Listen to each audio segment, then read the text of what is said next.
Hit it. Meet me at the intersection. It's time to make a great connection. Faith, fun, and family meet. So come on in and take a seat at Sundays at the intersection.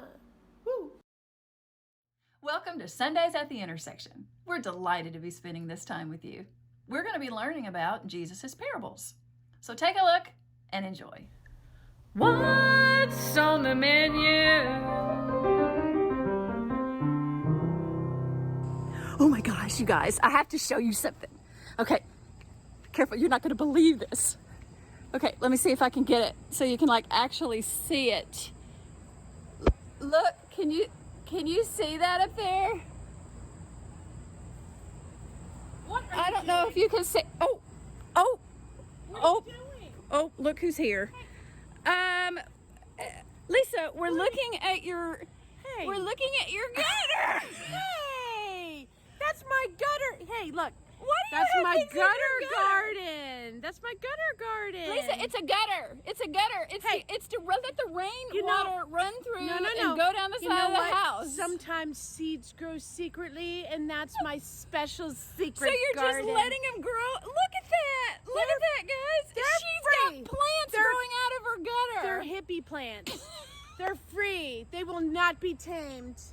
Lisa, I cannot believe you have that. Well, I suppose it means we should talk about a parable, though. I think so. So let's talk about The parable of the growing seed. The main course. We're giggling because I just asked where my phone was. And we're videoing it. I really said, "Where's my phone?" "Where's my phone?" I wanted to make sure the ringer was off, so it wouldn't interfere with our recording. So, Christy, your phone's right. I think I know where it is. Thanks, ladies. Okay. So anyway, today we're going to talk about the parable of the growing seed. Yes. And it's found in Mark 4, verses 26 through 29, and I think Lisa's going to read them to us because it's part of other parables, right? The parable of the seeds. It's like the third in a series. So she's going to read us that, and then we're going to talk about the parable of the growing seed and find out what it has to do with Lisa's rooftop garden, her little gutter garden. So we're her little gutter I garden. was going to talk about being persecuted about my bad house skills. Whatever. Until I couldn't find my phone. That's right. Because we're that beats it though. Okay, so let's talk about it. So Jesus, he uses seeds and growth in 4 consecutive parables. Now, you're not going to find them in the same Gospels because I want to remind you that the Bible isn't necessarily put together in chronological order. But if in all of his lists of parables, parable number 11, 12, 13, and 14, which had to do with seeds, those, this is parable number 13. Okay? Gotcha. In the series of that. The growing seed. The growing seed. And so this one is from Mark, like she said. So let's read this. He also said, "This is what the kingdom of God is like. A man scatters seed on the ground. Night and day, whether he sleeps or gets up, the seed sprouts and grows, though he does not know how. Like in Lisa's gutter. All by itself, the soil produces gutter flowers." No, it just produces grain. First the stalk, then the head, then the full kernel in the head. As soon as the grain is ripe, he puts the sickle to it, and because the harvest has come. Where's your sickle? Well, my sickle, it doesn't matter because I'm not getting up on that roof. Actually, I have plans to clean out my gutter. So for those of you that are seriously having, anxiousness because I know I'm taking care of it. Maybe somebody out there can help you. If you can help Lisa clean out her gutters, call me. Okay. Anyway, I actually really like this. This is yet another parable I was kind of unfamiliar with. Yeah. What about you? Yeah, no. We actually looked it up because we were inspired by her gutters. She was like, "Is there anything we can do?"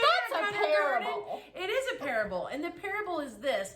It says it's like the kingdom of heaven. But the beautiful thing about this is I think it has to do with spreading God's love. Mm-hmm. Sometimes we're afraid to talk about our faith, or we're afraid to talk about Jesus or God because we don't feel like we know all the answers or are going to lead people in an articulate and intelligent way. We just know that God is who we need to follow and love, and he loves us and we love other people, but we're afraid to spread that.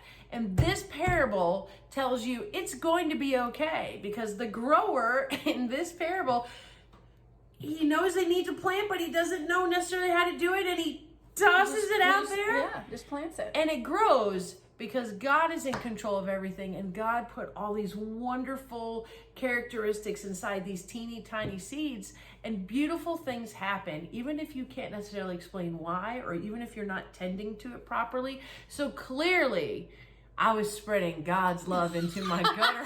That's exactly, it was all intentional. It was That's all what you wanted. intentional for this parable to show that our responsibility is just spreading his love. And Absolutely. God is in control, and let him worry about how it grows and becomes amazing things. Yeah, you never know where it's going to sprout. No. That's one great thing that I've gotten, working at church for as long as I've worked there. I worked there forever, but Yeah, you've worked a I've long gotten time. to, kids who were preschoolers when I started working in children's ministry are now in college or even out of college, and I've gotten to see, how they've grown. Doing and- great stuff. Yes, Great yes, stuff. from those seeds that you never don't know what's gonna know happen. who you're talking with or who you're dealing with, and so spread that love and joy, and you I never know love where that it's gonna. message. I do too. That's a great message. It's a great and message it when is you're fun. better. Yeah, it's great to just see how people turn out and do great things with God's Look, love I think and I power. surprised Lisa. What do you know? You look Yes. like actually surprised. She did good. And you're welcome for the gutter garden. Okay, yes, thank you for that, Lisa. So now you guys know a little bit more about the parable of the growing seed. Dessert. Yum.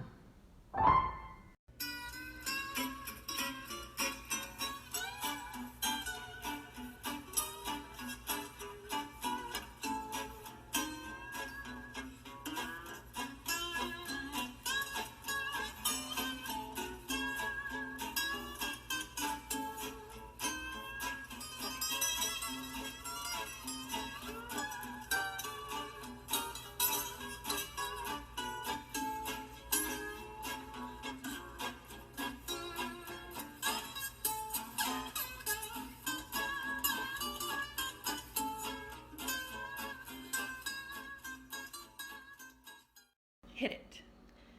Meet me at the intersection. It's time to make a great connection. Faith, fun, and family meets. So come on in and take a seat. It's Sundays at the intersection. Woo!